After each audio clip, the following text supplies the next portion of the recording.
Senator Urquhart. Thank you, Mr Acting Deputy President.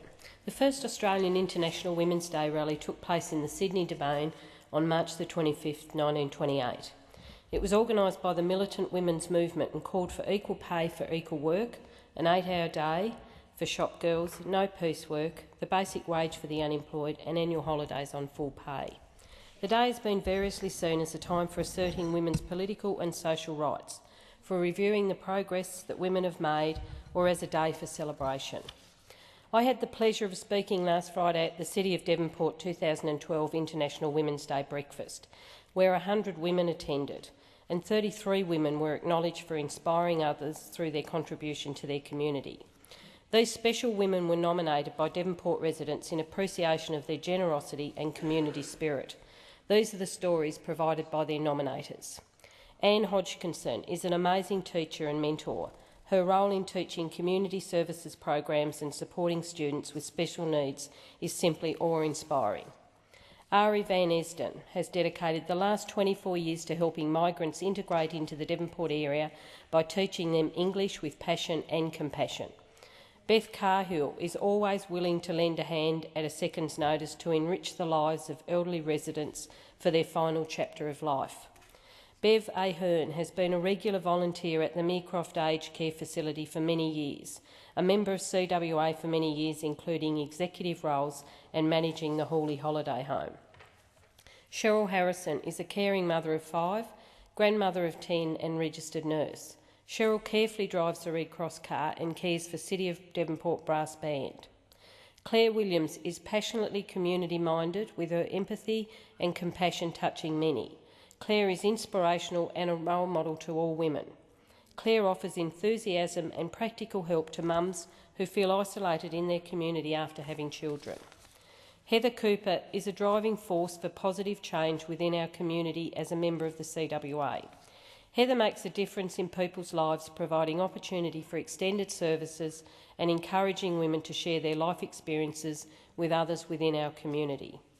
Judy Mayer has served the Don River Railway as a guard, driver and membership secretary for over 10 years. She has the railway in her heart.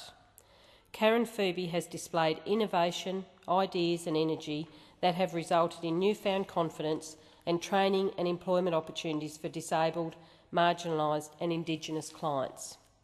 Catherine Whiteley is the leading member of the Droogs, the young members of the Devonport Regional Gallery.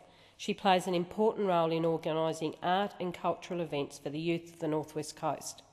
She is a very talented photographer and filmmaker with drive, commitment and passion for enriching the creative community. Kathy Hills has given up her personal time for over 10 years to volunteer at Arana's Day Centre. The imaginative ways she personalises her interaction with clients makes them feel valued. Kathy's kind, caring personality is an asset. Kathy never expects any thanks or special treatment for her hard work, but the staff and residents at Arana are very grateful. Kay Denman, former senator in this place, and despite her own health challenges, Kay works tirelessly to improve the quality of life for people with disabilities and member of the wider community. Karen Brown copes with cataplexy but has continued to support GTC services for more than 30 years as a volunteer work supervisor, fundraiser, treasurer and client support. Lena Blenkhorn has been an exceptional contributor to the Don River Railway, volunteering many hours of her time over many years. Lauren Heron is a tireless worker who works well above her position description. She assisted in developing the community house from the beginning. The Eastern Shore Community House is now a focal point for the East Devonport community and offers new and innovative activities. Lynn Johnson gives herself to her children and grandchildren, to her community through Seroptimus and Relay for Life, as well as volunteering with Limbs for Life. Lynn is a cancer survivor who is an amputee as a result. Getting back on her feet was a challenge, but achieved with motivation, positive outlook and courage. Lynn Stephen works full-time, but she also finds time to be a Grand's Van volunteer and with husband Craig provides overnight respite relief for children. Simply an amazing, caring and wonderful attribute to the Devonport community. Margaret Fay, as a member of Seroptimist International, has supported countless fundraising and advocacy roles. Her continued involvement and support within the community is both dignified and unassuming. She is a real diamond. Marlene Crabtree does the most incredible job of running the soccer canteen, raising funds which enable our junior teams to enter tournaments with minimal cost to parents. For over 20 years, Marlene has played a major role in Devonport junior soccer, supporting thousands of children and families.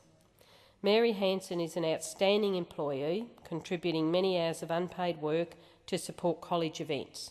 She has strong family values and is valued by all. Maureen Clark is on countless community-based committees, including Neighbourhood Watch and the Devonport Eastern Shore Project Committee. She is chaplain coordinator at the Mersey Community Hospital, and through Seroptimist International, Devonport delivers emergency packs to mothers who arrive to birth unexpectedly. Mel Purcell is an inspiration, a young mother of two who encourages and supports students and workers in community services in the Devonport region. Melanie Dorr has lived and worked in Devonport her entire life and is an active member of the community. She is a member of Pizzazz Singers and volunteers for White Lion, which supports vulnerable youth in Tasmania. Melanie has a positive outlook on life, inspiring and uplifting all.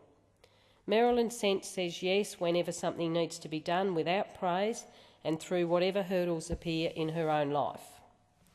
Sally Hay is a great supporter of the Biggest Morning Tea and an active member of Seroptimist International. Sally has used her business to promote the needs of those less fortunate, supplying wool and with clients knitting squares for blankets to go to Ethiopia. Sally has closed her business to hold the Biggest Morning Tea and is involved in the Taste of the Harvest. Sandy Lane has suffered with morbid obesity, depression and drug addiction, and she has managed to turn her life around. Sandy has 3 young children, works full-time and has been a Cub Scout leader. She always puts everyone else first. Sharon Appleby gives 100% to any venture she undertakes. Sharon is a busy mum of 3 teenagers and a foster carer, where she has helped with the reunification of 3 girls to their family and maintains a special relationship with them. Sharon is uniform coordinator for Crescendo Choir and has been involved in the Kids Hope mentoring program at East Devonport Primary. Sharon has been an integral part of the Child and Family Centre at East Devonport and provides much needed support. Sharon van der Elzen has volunteered for well over 5 years in many roles around preschoolers and the early school years. This includes over 5 years at the Playhouse, over 4 years volunteering with the East Devonport Launch into Learning Group, volunteering at East Devonport Primary and the Child and Family Centre at East Devonport. Suzanne Stegman, who is a senior rower with Mersey Rowing Club and lends her time educating and mentoring junior rowing members while maintaining her full-time employment as senior office executive. Further, Susan manages the regatta kiosk and performs duties as an official. Suzanne Davies has been a volunteer secretary for the Rotary Learn and Grow program since its inception and has been instrumental in the international success and growth of this program. Tanya Kingshott has been assisting people with disabilities achieve their employment-related goals over 22 years.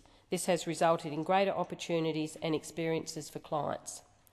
Wendy Eagle has been Secretary to the Board of Management of Glee Club and a volunteer supporting our disabled clients at recreational activities for more than 20 years.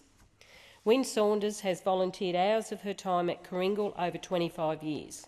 During this time, Wynne has been an active member of the auxiliary, served in the kiosk, helped with morning teas, organised events such as fairs, Christmas functions, pie and lamington drives, and generally raising money for Coringal. The MC on the day, Alderman Annette Rockliff, outlined to the breakfast that throughout centuries diamonds have been a symbol of love, brilliance and beauty. Diamonds, just like the 33 women who were recognised, are enchanting treasures bringing joy into many lives. Thank you.